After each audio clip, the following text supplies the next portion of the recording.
I'm going to say it. I always say it, so I'm going to say it again. The Columbus Jazz Orchestra is delicious, nutritious, good, and good for you. And we continue to work at serving you the greatest jazz on the planet. We want you to know that as soon as we're able, we're going to be back with the finest hand clapping, toe tapping, belly bumping music on the planet. This week's book is The War of Art. Looks like this one. You need to order this one off Amazon. Get it as soon as you can. It's by the great Stephen Pressfield. And one of our quotes for the day comes from this book. And it says that the most important thing about art is the work. Nothing matters except sitting down every day and trying, because when we sit down day after day and we keep grinding, something mysterious starts to happen. A process is set in motion by which inevitably heaven comes to our aid. Unseen forces enlist in our cause. Serendipity reinforces our purpose. When we sit down each day and we do our work, power concentrates around us. Again, that book is The War of Art, not to be confused with The Art of War. This is The War of Art. And again, it's by the great Stephen Pressfield. You can also find a great podcast with him as featured guest on the podcast that's done by Marie Florio. It's a great book for anyone who's engaged in creative work, especially good for those creatives in quarantine and recent high school graduates or college graduates. Incidentally, if you'd like to help the Jazz Arts Group and the Columbus Jazz Orchestra, please consider returning the tickets you purchased from our canceled show in March and April. Those shows, that you have to go through CAPA. It's the Columbus Association for the Performing Arts. What they'll do is once you call them, and I'll give you that number in a second, they turn your tickets into a donation for our organization. And now more than ever, we need your help. You can call the Columbus Association for Performing Arts, or CAPA, at 614-469-0939. Our second quote of the day, we got two quotes today. I had to quote from the War of Art, comes from Elbert Hubbard. And this goes out once again to our graduates who we're so proud of, and we want to acknowledge their great successes as you continue to make the world a better place. And it's a very simple quote. It says, "To avoid criticism, do nothing, say nothing, and be nothing." And that simply says that that once you start about your creative work and doing the things that you want to do in your life, you're going to get criticism. And the only way you can avoid that criticism is to do nothing, to say nothing, or to be nothing. So we know we're going to get that, but we keep going ahead and trying to do our best work. So those are always great, inspiring words from the great Elbert Hubbard. This past Thursday, our director of jazz education, Zach Compton, interviewed four, we can call them disciples of the great Columbus B3 organist Hank Marr. He interviewed Kevin Turner, Tom Carroll, Jim Rupp, and the great vocalist Mary McClendon. It was a fascinating conversation, and if you didn't see it, if you happen to miss it, you can find it on our YouTube channel or the Jazz Arts Group link right here on Facebook. Hank Marr also is the person we established an award for, the Hank Marr Award. He was truly a visionary, and the Jazz Arts Group and the Columbus Jazz Orchestra will not have existed and do not exist, could not exist without his tireless efforts. Unfortunately, ladies and gentlemen, Jazz Zoo 2020 has been canceled, but we're already planning for a triumphant return in 2021. Of course, it's canceled because of this horrible coronavirus. We are most concerned about your safety and the safety of our musicians, and we didn't feel it was the right time to go forward. But our triumphant return is coming. Someone asked me the question, well, will you be back? Listen. I'm saying listen. We have been charged with the legacy and the responsibility of a legendary 47-year-old organization. So you better believe that we will be back. And in the spirit of that legacy, please consider making a 100% tax-deductible gift to the Jazz Arts Group via our jazzemergencyfund.com website. There you can make a gift via credit card or any such matter. Just go on that website and you'll see it's screaming. Oh, I like that. It's screaming. It's streaming right now. So go to that website. Again, that's jazzemergencyfund.com, and you'll see an easy way via credit card or check where you can help us out. We appreciate gifts of all sizes because we know that no act of kindness, no matter small, is ever wasted. This week, special thank yous in terms of donations go out to people who have given so generously. Carl Allen, Robert and Jane Simon, Evan Gridley, Kristen Seymour, in addition to my dear friend Joe Rothman from California. He was just listening to our podcast, and all of a sudden, a great donation comes up. We love Joe Rothman. We recognize Barbara and Gary Douglas, Stephen and Lisa Lex, Mark and Sue Rio, Frank Brioni, who we had a chance to talk to today, Kim Goodman and I, Barbara and Gary Douglas, as well as Stephen and Lisa Lex, Kyle, George, and Vanessa and Powell, as well as the great Jerry Jurgensen, our dear friend Dennis, who we love so much, and we had a chance to speak with him, Ann and Tom Hoagland, John and Patricia, Tom and Joan, and Sandy. Not everyone is able to help us financially at this time. However, we understand that there are other ways that you can help us. You can share the good news of the Jazz Arts Group at the following ways. You can like our Facebook page. You can subscribe to our YouTube channel. You can follow us on Twitter. You can follow us on Instagram.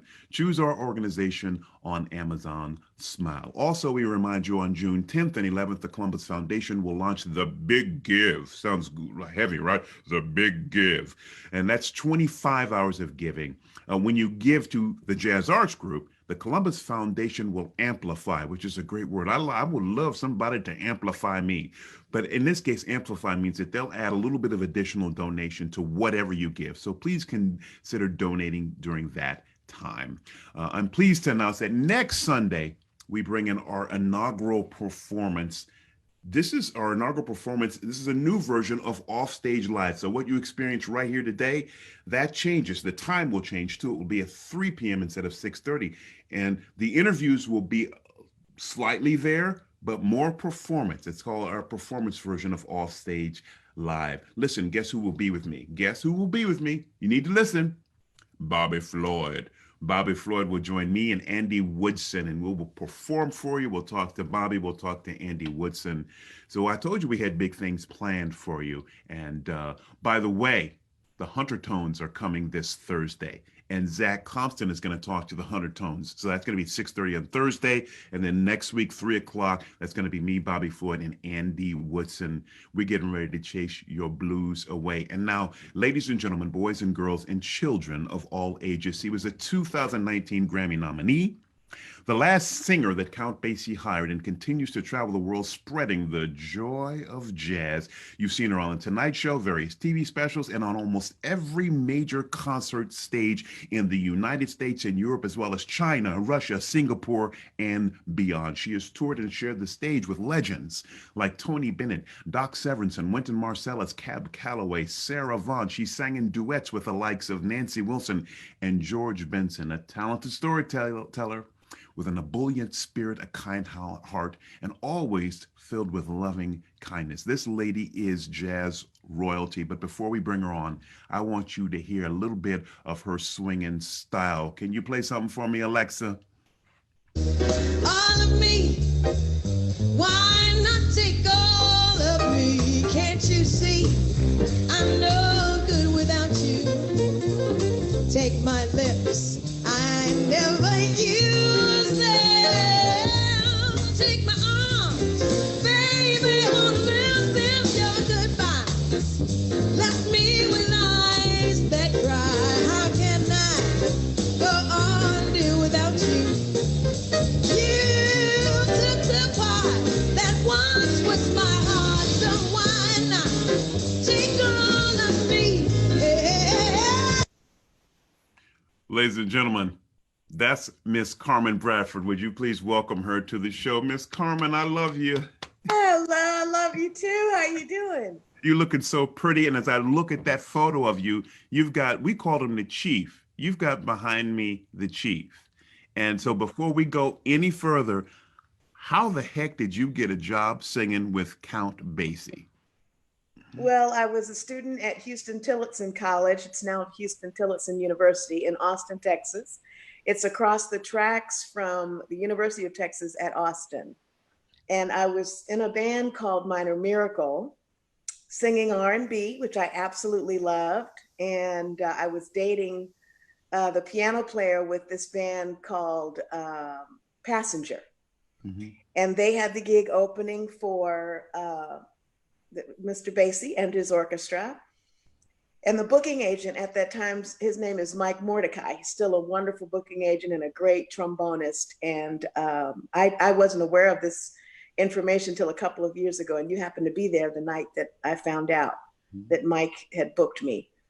Apparently, Mr. Basie's office didn't want a singer since Dennis Rowland was singing with the band already. So they didn't want a singer with the opening act. But somehow, Mike Mordecai talked Dee Askew into letting me do the gig. And of course, Willard Alexander, who was the booking agent. So when I saw Mr. Basie, the band was able to go downstairs to the dressing room, but there wasn't an elevator in the theater at that time. Mr. Basie was already riding on a motorized cart. So I said, I'm going over, I'm going to say something. I'm going. So I went over to him and I said, hi, Mr. Basie, my name is Carmen Bradford and I'm opening the show for you tonight. And I just think you'd make $1 million if you'd hire me. Will you listen to me sing when I go out? And how do you tell Count Basie that? Well, the same way I begged for things from my dad. I thought it worked the same, you know? So he said, sure, honey, I'll listen. And he had this little short cigar in his mouth, you know, what was left of the cigar, and it was real juicy looking, and apparently he had it on that side of his mouth for quite a while. So he said, sure, honey, I'll listen. So I went out and I did my 2 tunes that I knew all the way through, my 2 standards that I knew all the way through, which was Lost in the Stars and A Foggy Day. And so I did my tunes, came on stage. I said, well, what did you think? And he said, I'm going to hire you. I said, what? I said, well, I can go to the dorm right now and get my things and just put them in my trunk. I can leave school now. And he said, no, I'll call you. I'll contact you and let you know when you can join me. I said, well, I'm going to run to the dorm, okay, and get a cassette so you can listen to me sing, you know, in case you forget, you'll have the cassette with you. So I went to the dorm, and he also looked at me like he wanted to call security until, you know, after I sang. So I went to the dorm, got this cassette of me singing all these Shaka Khan tunes, Doobie Brothers, Rolling Stones, and brought it to him. And he said, okay, I'll be in touch. And months went by. And I didn't hear anything. And by that time, I had moved out into a house. I was sharing a house with 2 other young ladies that were students. And so they said, he's not going to call you. That old man has forgotten about you. He's not going to call you. I said, oh, yes, he is. So I was giving myself a surprise birthday party. And wait a minute, how do you give yourself a surprise birthday party? Well, my roommates were going to give a party, and they had bought, they were getting ready to buy a lot of plastic plates and paper plates and plastic cups, and that's just not me. So I gave the party, and I, you know, used some crystal and china and stuff, some beautiful wine glasses, and then I just acted surprised. My wife likes that technique too. By the way, she says hello to you. But give her a kiss for me. Yeah, just a little control issue, you know. But I just don't do plastic and stuff. I can't do it. Anyway, so I'm blowing out my candles, and I said, oh God, please let Count Basie call me tomorrow. And I then kind of forgot about it, you know. And the next day I was leaving to go to my gig with Minor Miracle with John Mills. And we're getting ready to get in the car, and the phone rings, and I went back in the house and I said, hello. And he said, is this the little girl that wants to work with me? This is Mr. Basie. And I said, Otis, don't play on the phone. I said, I'm expecting Count Basie to call me. Don't play. I said, you know how long I've been waiting for his call? Don't do that. I hung up the phone. Went back out to the car, phone rang again. My roommate said, it's that old man on the phone again. You know, I thought it was my grandfather calling, you know, and that's the reason that I went back in the house. I had completely forgotten about Mr. Basie. So I went back in and I said, hello. And he said, listen, if you hang up again, I'm gonna call another little girl. Now this is Mr. Basie, don't you hang up. I said, well, hi, Mr. Basie, hi, how are you? He said, I'm fine, how are you? I said, I'm fine. I've just been waiting so long for you to call, and I thought you forgot about me. And he said, no, I didn't forget about you. I said, well, when do I start? And he said, somebody's going to call you. I said, oh, somebody, when are they going to call? He said, well, don't worry me now. Somebody's going to call you. He said, somebody's going to call you. And I said, okay.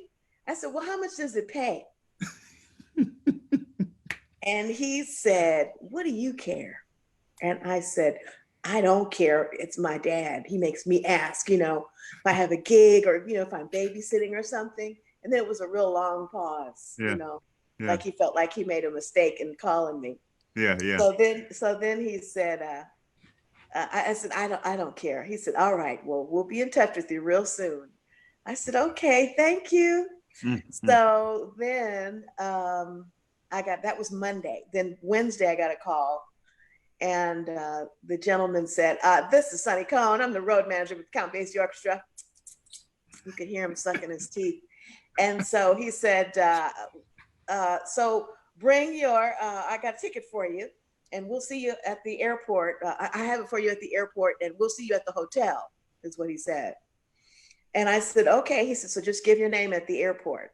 And he said, so listen, bring your big band arrangements. I said, I don't have any big band arrangements. And he said, okay, well, bring your beaded gowns. I said, well, I wear Levi's and cowboy boots on stage. I sing rock and roll. And he said, well, just put a little rope around your suitcase and we'll see you on Friday. How old are you at this time? I was 20. I just turned 23. My goodness. Yeah. Wow. So I got to the airport and about 30 of my friends met me at the airport to see me off. Mm-hmm. And so I got to the ticket counter and there was no ticket. They said, no, we don't have a ticket for you. No ticket to Boston. And so I immediately started to cry and all my friends said, wait, don't cry, just wait a minute. So they all went to the ATM machine and all got money out for me and bought me a round trip ticket. That's right, bought me a round trip ticket to Boston. And they said, well, see, if it's a joke, then you can just come back and come back to school. I was like, no, I ain't coming back to school. This has to be it, So wasn't that sweet though? Yes. Wow. It's beautiful, beautiful folks. So I get to Boston, get to the hotel, and they did have a reservation for me at the Boston Park Plaza. And so the band hadn't arrived yet, and they had, of course, reservations for them. And so I said, I had a room on the front side of the hotel. So I was looking out the window. I said, well, surely they're all going to come in separate limousines. But I'm just going to look out the window here and wait for the limousines to come down the street. And then, of course, there was this big stankin' fume coughing Greyhound bus that came down the street and pulled in front of the hotel. And I saw some Black folks getting off, a bunch of Black men. I said, oh, that's them. So I ran downstairs to the lobby. And Mr. Basie was in the lobby by the time I got off, and he was on his motorized cart by then. And so I said, hi, Mr. Basie. I said, I'm here. And he said, yes, you are. Mm-hmm. And I said, well, he said, how are you? How was your flight? And I said, well, my friends had to buy me a ticket because there was no ticket for me at the airport. So I didn't think it was real. And he said, what? And then he said, well, we'll take care of that. And so he turned and looked at Sonny then, Mm-hmm. And so I said, well, what are we going to do now? He said, well, we are going to check in the hotel. And then you come back and meet us down here in the lobby at 5:30 and we'll all get on the bus together. Okay. I said, okay.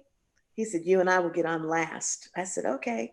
So we got on the bus and everybody was seated. And he said, gentlemen, this is our new little girl. What's your name, honey? And I said, Carmen. And he said, this is our new little girl, Carmen. And then he went like this and pointed at everybody on the bus, even to the back of the bus. And in the back, he was going like this, like really focusing on certain men in the band. Then he came forward and he said, don't even think about it. Wow. Like that. And then he said, you sit right here, baby, okay? You sit right here in front of me, okay? Oh. And that's how he talked to me all the time. Sweet, sweet. It was sweet. He was very sweet to me. Well, I want to move to some other, but I do have another couple basic questions. This always happens. So okay. You're on the bus and you didn't have charts. So I want to know how you got charts and what did you do in that time between you? Because you didn't start singing the first few nights. How long Right. before you Well, sang? it was about 2.5 weeks before I started singing, maybe 3 weeks. Did that end up being good for you because you got to get the vibe of the band and what It the? was great because, Dennis was the vocalist. Dennis Rowland was the Mhm. vocalist at that time. So Mr. Basie said, well, until your arrangements are written, Eric Dixon and Dennis Wilson are writing you arrangements. And so I told them what I wanted to sing. I told them A Foggy Day. Yeah. And the other arrangement was I Let a Song Go Out of My Heart. And so he said, you watch Dennis every night, watch how long it takes him to take his bow. And after you take your bow, you come off stage. Now, Dennis tends to stay out there long because he likes to have an encore. That's what he said. If you're watching, Dennis, I love you, what he said. And so I said, okay. So I watched him every night, from the wings. And man, those women, there were women down front on most shows, and they were screaming for him. Just, Well, Dennis. he had a really good voice. He had that kind of, he could get low, he could do He high. did. He had And a lot of, like a Joe Williams, Lou Rawls mix. right, right. Yeah, yeah. He was really wonderful. And so then finally my arrangements were ready. But that first night that I joined them, Byron, that gig was, he said, we're working with Tony Bennett tonight. Do you know who that is? I said, yeah, I know who that is. He said, and then we have a day off tomorrow, and then we're going to work with Sarah Vaughan. Do you know who that is? I said, oh my God, yes, I love her. He said, well, listen, I will introduce you to Miss Vaughan, okay? Don't approach her on your own. Wow. She does not like little girls, so don't approach her. And I thought, well, and I said, well, what? He said, did you hear me? And I said, yes, sir. Wow. Yes, yes. So what, was there a time when he helped you go shopping when you guys weren't working? Well, what happened was that second day, at the morning after the Tony Bennett concert, he summoned me to his hotel room. The gentleman that traveled with him said, Mr. Basie would like for you to come down to his room in about 25 minutes, okay? And I said, okay. So when I was on my way out the door, my dad called and he said, well, how was it last night? And I said, it was so great, Dad. They worked for Tony Bennett and it's great. He said, well, are you comfortable? And I said, yeah, they're so old, but I think it's going to be fun. And he said, well, what are you doing right now? What are you getting ready to do? I said, well, today is our day off. Mr. Basie wants me to come to his room. And my dad said, what the hell for? I said, I don't know. The man that travels with him just told me, that Mr. Basie wants to see me in 25 minutes. So I'm on my way to his room. He said, let me tell you something. Mm-hmm. If he tries to touch you, you just knock him out and you just run. Do you hear me? I said, Dad, I just got the job. What are you talking about? He said, you hit him and you run. I mean it if he tries to touch you. I said, I am not going to beat up Count Basie, and I haven't sung yet. I haven't performed with the band yet. I'm not going to beat him up. He said, did you hear what I said? I said, yes. He said, and you call me when you leave. He said, God damn it, like that. Because he thought it was some stuff, I can see the headline now, like Carmen Bradford knocks out Count Basie, New York Times, Count Basie beaten by girl singer. Right, yeah. So I got to his door and the gentleman let me in and he said, come on in, honey, go on in the bedroom. Mr. Basie's in the bedroom. I said, oh Lord, I'm gonna have to beat up Count Basie. So I said, okay. He said, go on in there. And I went on in and Mr. Basie was sitting on the bed. He had on the most beautiful blue pajamas with a matching robe and with his jammies and blue velvet house slippers with a monogram CB, a big round CB on the toe, and he just looked like old money. Yeah. Sweet old money, okay? So he's sitting on the bed and he's having breakfast. So the table is in front of him, beautiful linen and china and crystal and silver and, So he said, sit down, honey. So I sat across from him and he said, what did you think of the show last night? I said, it was the greatest thing I've ever seen. I had so much fun. It's wonderful. And I can't wait to say it. And he said, well, that's great. He said, so what are you going to do today? I said, well, I thought I'd go and buy my friends some souvenirs, since they got my airline ticket. And he said, oh, that's nice. Okay. He said, well, listen, come over here and sit next to me. And I said, okay. So I came and sat a little away from him, like this far away, right? And he said, no, come closer. And he pat the bed, come right here. And he kept patting, and I just kept scooting like this until I was right up against him, right? Mm-hmm. And so he leaned to the right, leaned towards me, and pulled my right hand over his lap. Mm-hmm. And he leaned on me, and then he reached in his robe pocket and pulled something out. You're making me nervous now, Carmen. Pulled something out and put it in my hand and closed my hand. And he said, now go shopping and come back and show me what you bought. And it was $100 bill. And I said, okay. So I went shopping. I bought a bunch of crap, foam fingers and those glass balls with the snow and everything, and just loads of crap, right? T-shirts. Yeah. So I came back to his room, and the gentleman let me in, and he said, go on in, honey. Mr. Basie's in the bedroom. I said, okay.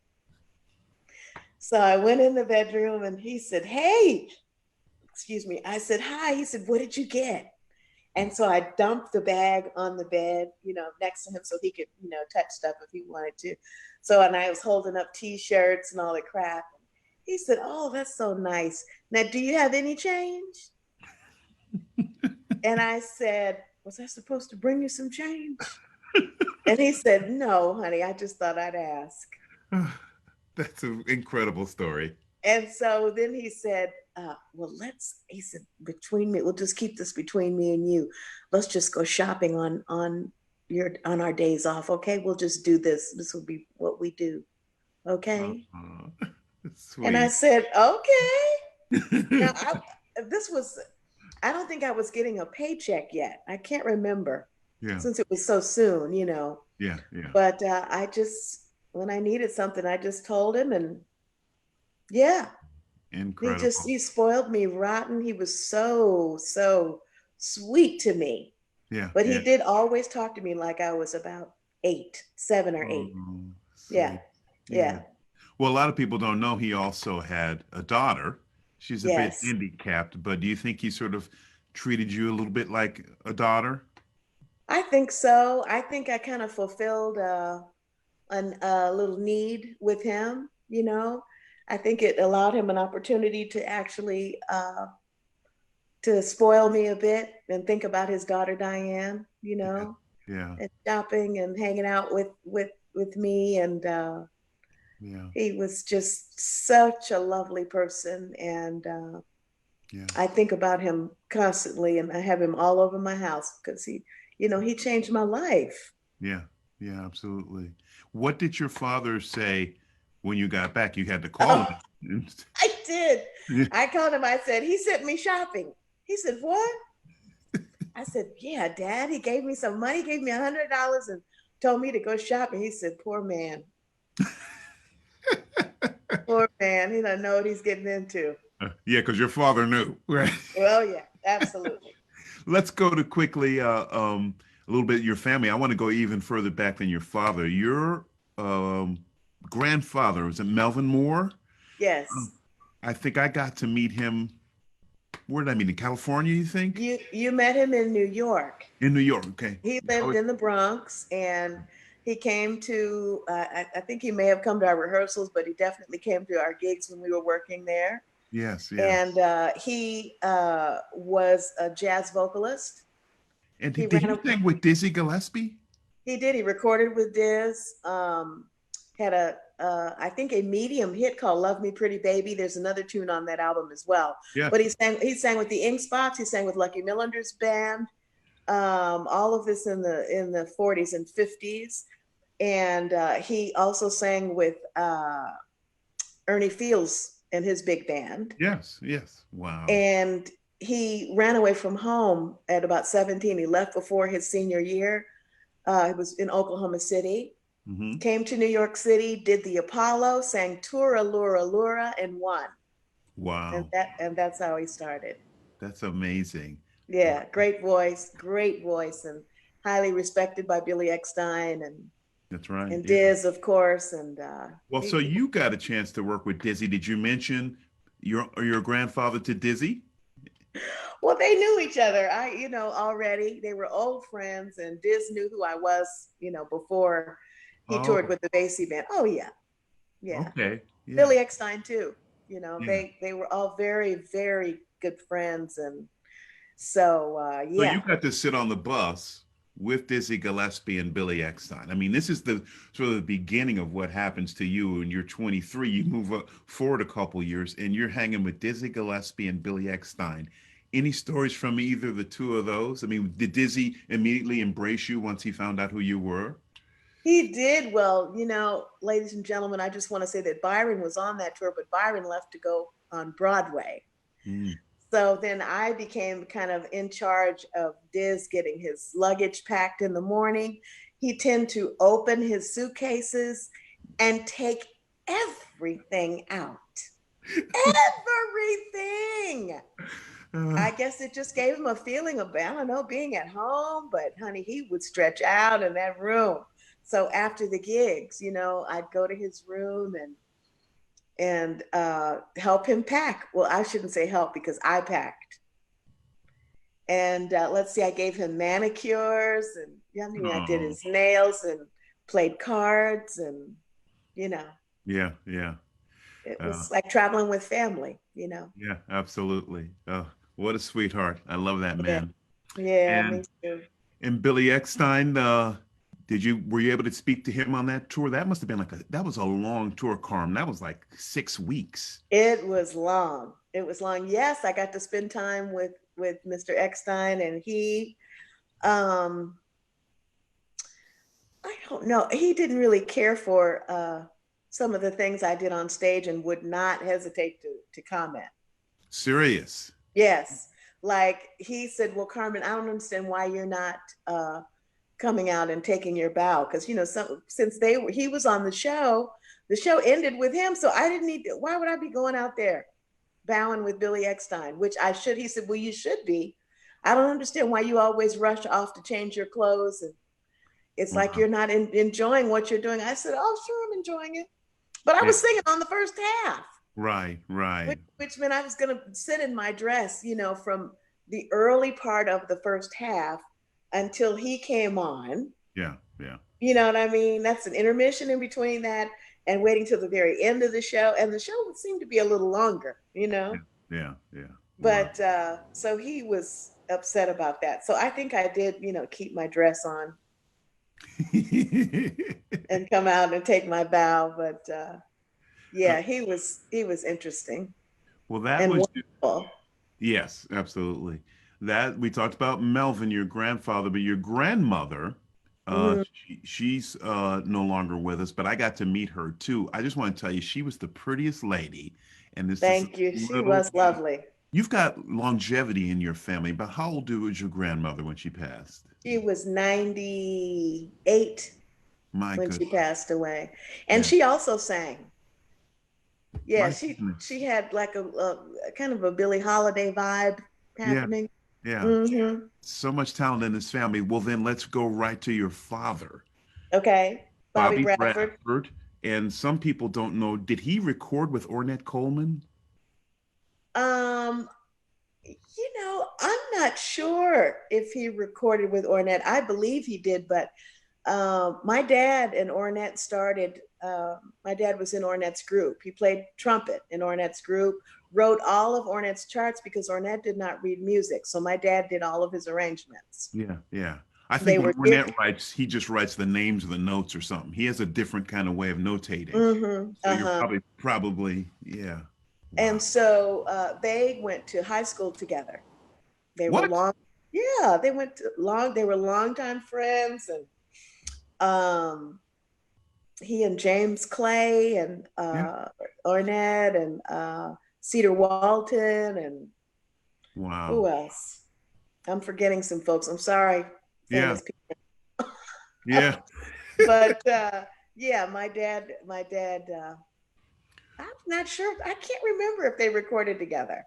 If he Well, but so your dad was then before Don Cherry in the group. Absolutely, absolutely. Oh Yeah. yes, most definitely. My goodness. And was there any particular influence that you felt from your father, Bobby, on your music? Anything that he did that you felt, influenced you more than anything else?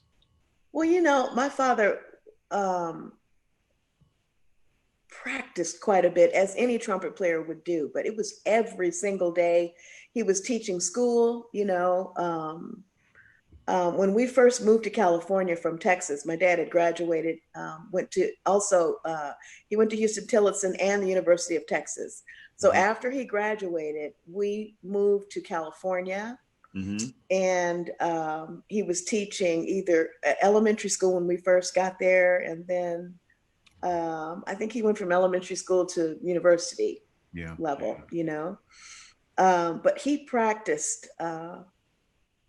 He had such a plan every day for Yeah. what was going to happen when he wasn't teaching. It was very organized, and everything happened just like that. I think that's where I get my organizational skills together, and how anal I am about time, and Yeah. how I'm waiting at the stage before you get there when we're on tour. No, I mean, Because I feel bad because I try to be on time, but you're always in the lobby like 15, 20 minutes before I get down. I mean, and well, I'm usually like 1 minute before, but you're yeah, there 15 minutes to an hour. I mean, to no, half hour before. don't No, exaggerate. Not you are not always a half there. hour.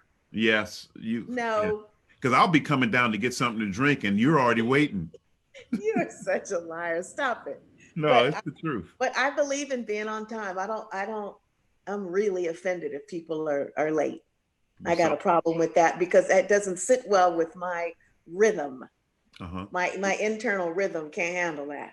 Well, that worked well for you on the Basie band because that's an on-time band. Ooh, baby, isn't it on time, band? I was late one time and was never late again, Yeah, ever. yeah, But yeah. yeah, I overslept, and Sonny called me and said, "Hi, Carmen." And I said, "Hi." And he said, "Well, what you doing?" I said, "Oh, I'm sorry, I'm just waking up." He said, "Well, we're all down here on the bus waiting for you, Mr. Basie and the band.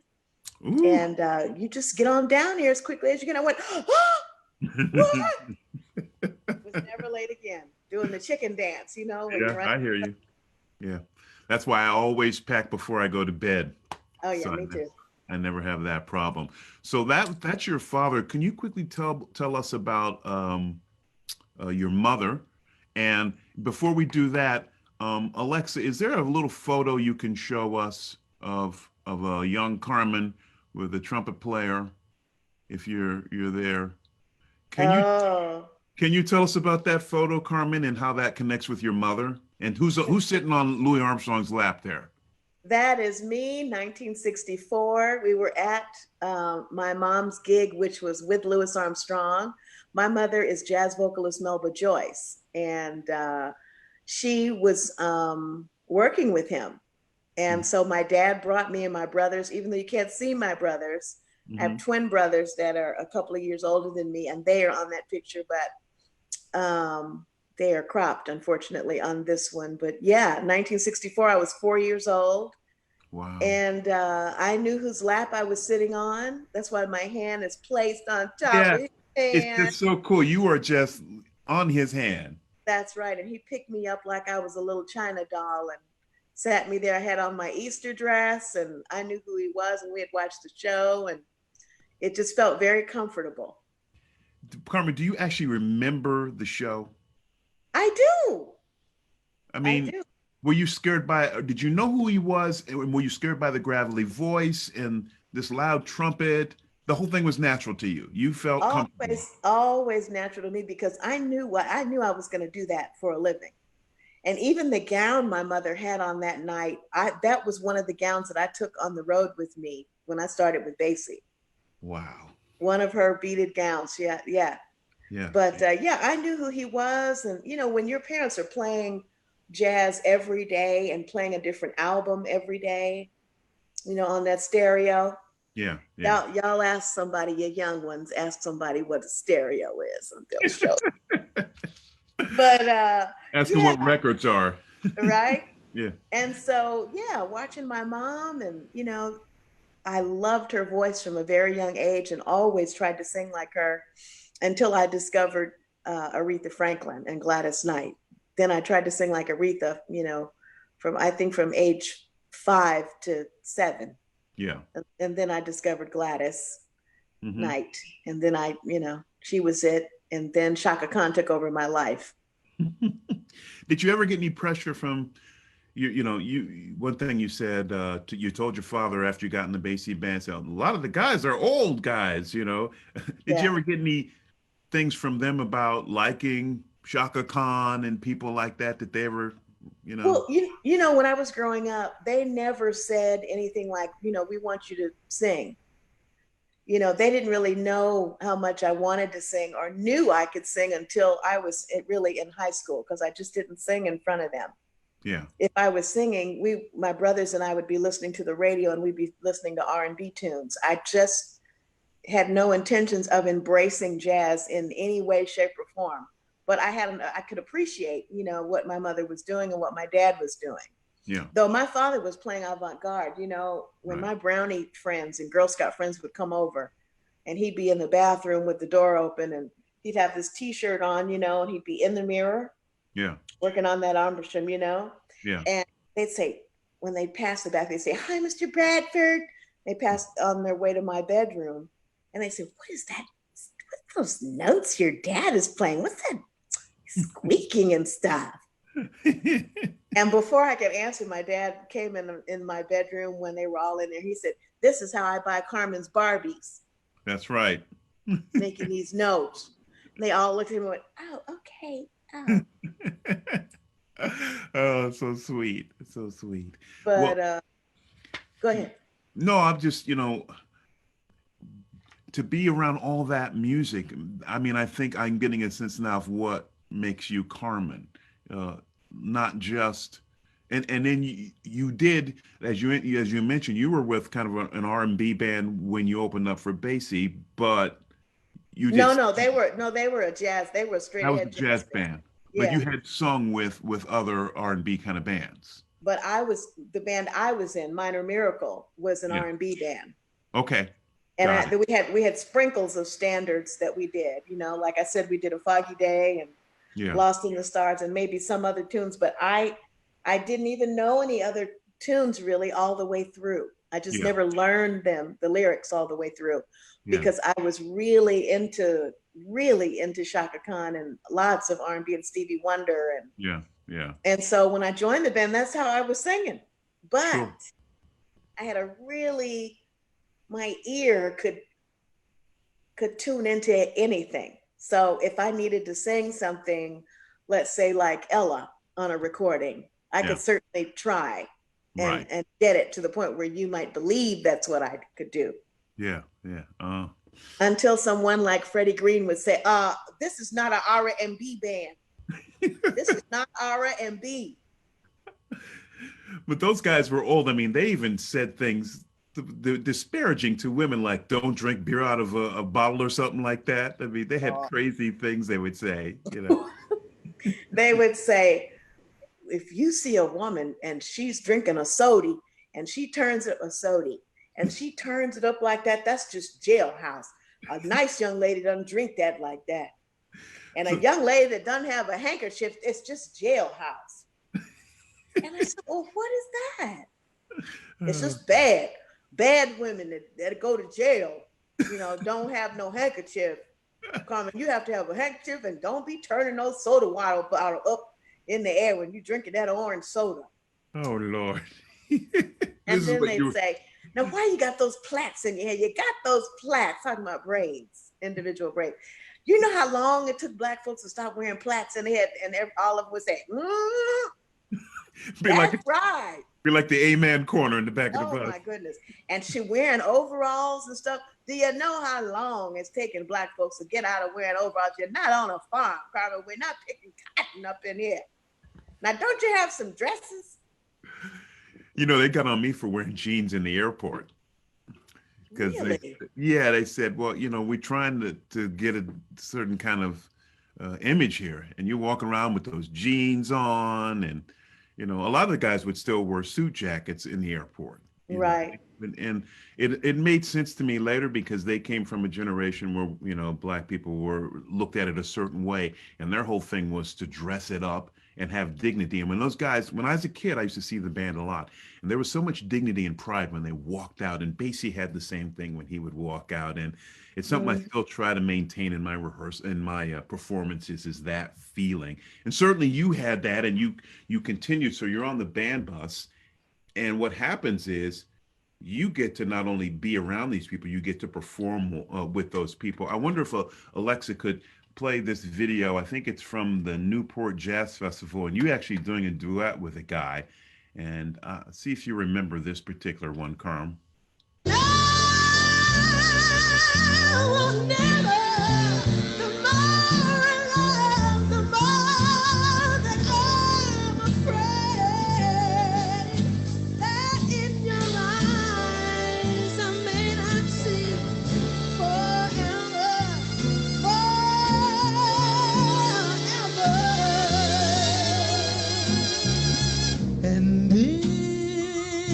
Can be. Wow. That's amazing, Carm. You're tearing that up. Can I just say, on those early shots, did you see George's body? My Lord. Yeah, it's like he was like working out every day. Woo-wee. He was fun, honey. He was prettier than me every night. Well, some people might not know, but that was George Benson. And you sang in duet with him. You also did that duet on the Tonight Show, Johnny Carson's Tonight Show, I think. Yes, absolutely. With George. And standing behind George was the great Frank Foster. I want you to talk about both of those people. You can start with George, but I want you to talk a little bit about Frank Foster too. Well, my performance on that album was not something that George and his management necessarily wanted. I'll put it like that. But I was part of the deal for him to record that album with the band. And Aaron Woodward just decided that, that wasn't going to happen unless I was part of it, which I will always be so grateful for. Yeah. So I was supposed to record 2 tunes with him. I did. I recorded You Don't Know Me, and also How Do You Keep the Music Playing? Yeah. And it was a wonderful experience. But I think he kind of warmed up to me. It wasn't smooth from the beginning. He's such a wonderful singer. And I was so enamored with him and so grateful to just be in his presence and be in the studio with him, and, being in the booth. And I had to stand on 2 telephone books. Those big. Were you in the booth together with George? Yes. Mm-hmm. Yeah. And they didn't set up a second microphone, actually. They wanted us to sing out of the same microphone. And so it was cozy in there. And like I said, I don't think he was real keen on it at first. Yeah. Yeah. But he did warm up on the tour, but I had to lean on him to sing my part on the bridge. Yeah. Wow. But it worked out, and he turned out to be just a real sweetheart. Yeah. And I'm grateful, for the opportunity. And Frank Foster wrote that arrangement, and which was just glorious. Do you remember how Frank used to write arrangements on the bus in pen? In pen, and being in on somebody else's conversation while they were telling jokes and stuff. Yep. And would be writing and going like this. Oh.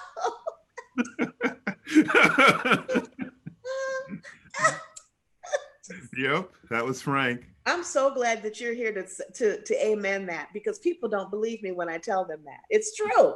Absolutely true. Never seen anything like it. Just but it was in ink. It wasn't like pencil and then I'll erase it. That's it was right. Ink. That's right. And during that video, actually, you don't see it in there, but you guys can pull it up online. But he's making faces at me when I'm supposed to be looking at George, you know, Mhm. romantically and everything. And he's Yeah. going, he was so goofy and so brilliant. Just a big kid, wasn't he, Byron? Oh, he was just a big, and but you had to love him so much. Absolutely. And I did. I Yeah. adored him. Yeah, I mean, he did. Dave Glasser and I had a gig at the old Birdland that was uptown in New York when they had that in the 90s.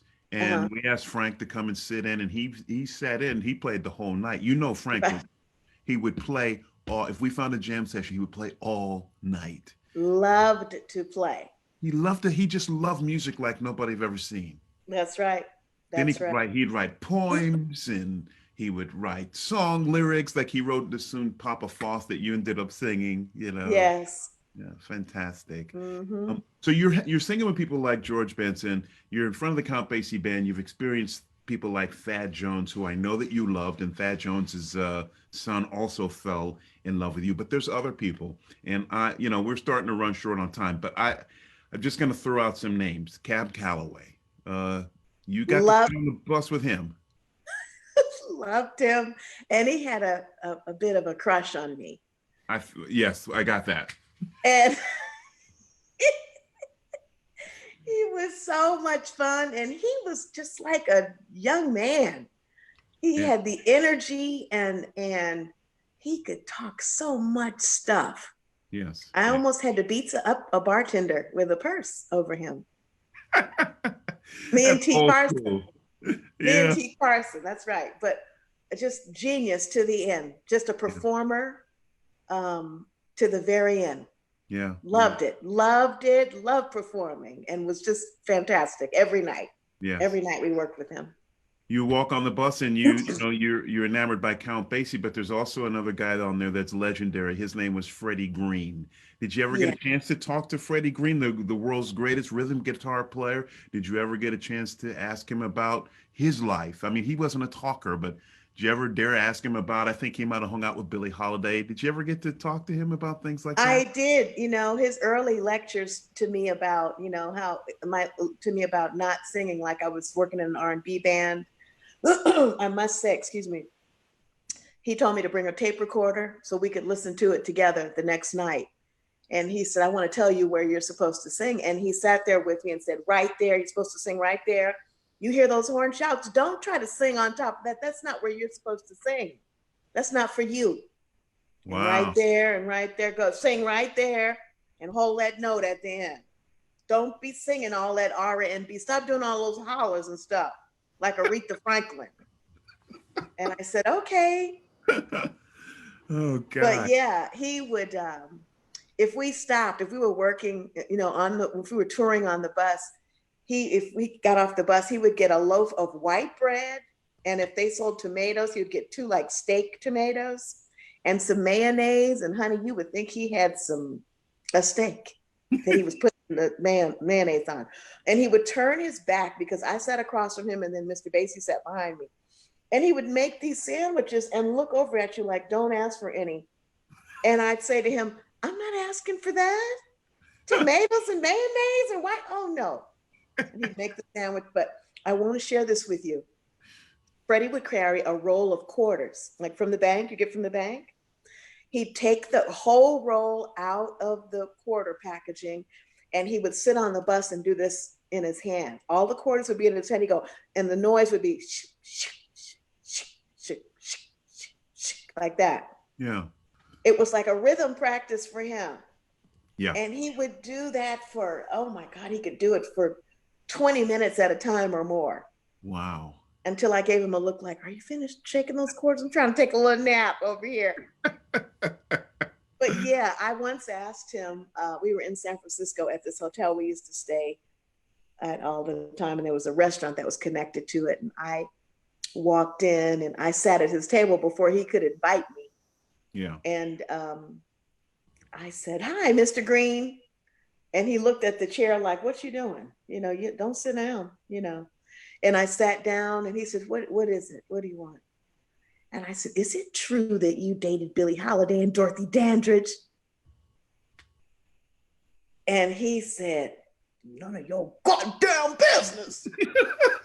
I said, what?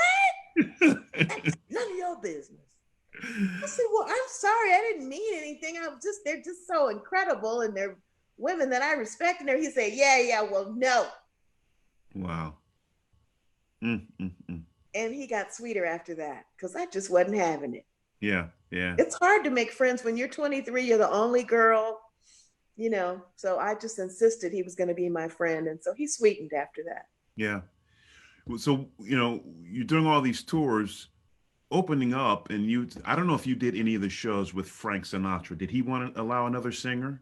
Yes, when we did the reopening of the Chicago Theater. Oh, that's right. For that was like weeks worth of gigs, right? It was a couple of nights, I think. Maybe it was a weekend. Yeah. Maybe it was a Thursday, Friday, Saturday, Sunday, or something. Did you ever get to say hi to him? I had dinner with him on one of those nights. I knocked on his dressing room door, and I said, "Hi, I just want to say hello to Mr. Sinatra." And he said, "Come on in, sweetie." Wow. And so when I walked in, Steve Lawrence and Edie Gourmet were in there. And I walked in and I said, hi. He said, hi, honey, come on in, sit down. Wow. I said, I sing with the band. He said, I know who you are. Wow. I said, well, I just wanted to come in and tell you how much I'm looking forward to the show. And he said, oh, well, how's it going with the band? Do you like it? And what are you singing tonight? So I told him what I was singing. He said, and I loved your dress. You look so beautiful. And Steve and Edie were very nice and complimentary. And then they said, we're going to step out, Frank. So they stepped out and he asked me tons of questions. And I told him, it's, a challenge, a little bit of a challenge, sometimes traveling on the road with, people that were so much older than myself. He said, well, you can't worry about that. You're out here to entertain. Yeah. You got a job to do and you have to do it because we are the only ones to do it. And you only have such a limited amount of time. You have to take care of business. So get out there and sing. Wow. What about Tony? Because I have to go quick now. Tony Bennett. One, did you interact with him? We work with Tony all the time. Wonderful. Yeah. Wonderful. Yeah. And I know he must have loved your singing because everybody did. You had associations with so many great people. You could give me one adjective. Max Roach, you knew. You got to, a nice guy. He was very nice. I dated him a minute. Yeah, he was a nice man. Yeah. And then there's a guy I know you knew a little bit about. He was one of the masters of jazz drumming. And when people hear his name, worked with Miles Davis, Tony Williams, like 2 words on Tony Williams. Badass. Yeah. I mean, were you like, to be in the presence of that, when you say to a drummer, Tony Williams, they're like, oh my God, that's the greatest drummer ever, I mean, was that for you? I guess maybe you didn't see it like that. You saw this like a guy that you had met and you knew, Well, unfortunately, I'm really embarrassed about what I'm getting right. How many seconds do we have left or minutes? We have 3 minutes, but we can get a little bit over. Well, when I didn't know who Tony was. And I found out who he was much later than I should have. And I should have known, but I did not. I knew who Herbie Hancock was, but I didn't know who Ron Carter was either. Yeah. So when I heard about him, I just heard really great things about him. And then I met him. I happened to meet him when we were in Chicago at that theater performing with Frank. Yeah. And he was performing at the Jazz Showcase. Yes. And asked me out to dinner that night. And Frank Foster came, Cecilia Foster, Bob Ojeda, Milton Mustafa, and I can't remember which drummer it was. It may have been Dave Gibson, but I'm not sure about that. Yeah. And he asked me out to dinner, and also my friend Rhonda Hannibal was there as well. And I said, well, I'm here with the group, and I can't just go with you, Yeah. And so he said, well, they can all come. Because I had gone to his show after our show. I caught his show. Charnett Moffat had invited us. And so we all went to check out the show. So we went to dinner and I said, so you were so wonderful. I said, well, how long have you been playing? And everybody in the band that came with us, including Frank, and I remember Bob Ojeda said, Carmen, like that. And he went like this. He had a cigar in his mouth, and he went like this, like, she can ask me, Yeah. He said, I think I've been playing all my life. And I said, well, who else have you played with? Woo! And they were getting embarrassed. Frank Foster had turned red by that time, but they didn't say anything. And Tony didn't want them to say anything because he wanted me to express how I felt about his performance. And I genuinely wanted to know. Yeah, yeah. He said, well, I've worked with Miles Davis. I said, you have? I said, that is so great. Who else? And he named people that he worked with. Right. I said, and Herbie Hancock. Oh, wow. Oh, that's so great. I said, so what do you have coming up? And, and it just so happens that the Basie Band was on the same tour, the Jazz European Tour Festival. And so I got to see him and we became friends. Wow. Yeah. Incredible. That's fantastic. Thanks for sharing those little tidbits. You know what? Since we have because I'm told we can go over just a little bit. Okay. You didn't just work with Count Basie. You from then your star has really gone to amazing places. Just Alexa, could you play that one video? I just want you to play this last one. It's just really great of Carmen singing, and it just kind of shows what she's doing even now. Like the light of hope before me, or an angel watching on me. This will be my shining hour till I'm with you, till I'm with you, till I'm with you.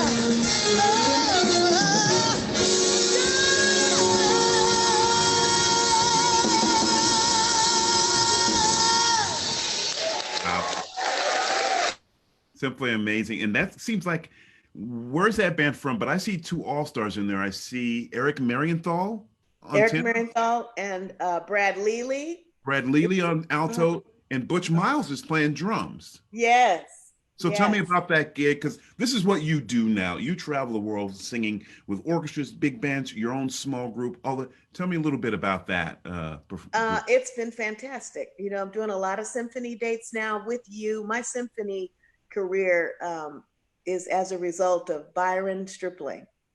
Oh. Byron has the Lord granted me favor through this young man, and it has opened up my life in a way that I could just get some tissue right now. No tissues. You just have talent. Well, that particular gig you did, what band was that? Danny Felber. Tell me about that band. They are wonderful. They are in Switzerland. He is in Switzerland. He has a jazz club, actually. Yeah. Yeah, that's really, really cool. Yeah, yeah. A nice place you should play, actually. Get me on the gig. I'm looking for work. I want the world to know. And here's what else I want the world to know, Carmen. What? I've worked with you a lot, and on stage, here's what I see. I see the power of your voice is so incredible, and what comes out of you is so heartfelt and so loving. And one thing that I continue, and I always get chills, I stand backstage at your feature. You sing Someone to Watch Over Me. The audiences stand up. They're crying. You're crying. There's something about the way you sing every song that you sing that brings that out in people.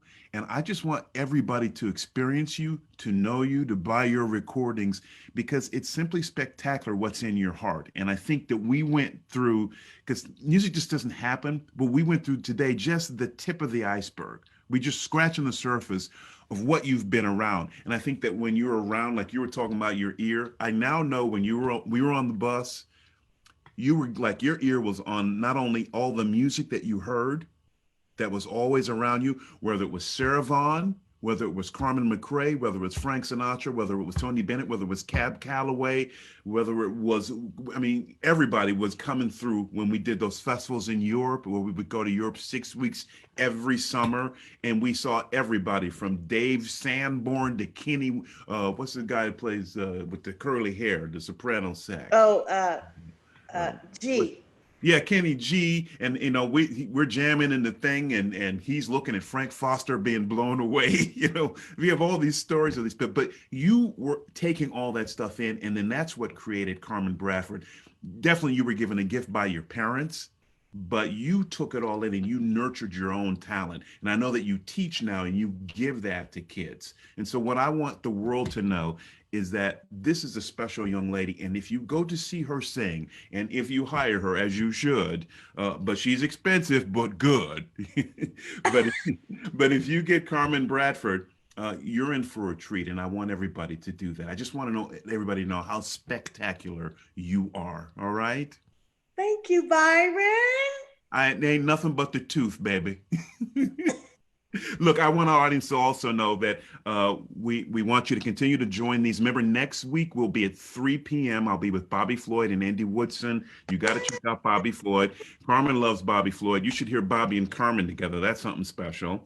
And then on Thursday at 6:30, Zach Compton will be here with the Hunter Tones. If you don't know the Hunter Tones, they'll all be talking to Zach. So that's going to be incredible. Once again, ladies and gentlemen, boys and girls, children of all ages, this is Miss Carmen Bradford. She is simply spectacular. She is outstanding. She is extraordinary. She's superlative, and you've got to check her out. We love you, and we will see you next week, 3 p.m. on next Sunday. This is Carmen Bradford. This is Byron Stripling signing off. We love you. We'll see you next time.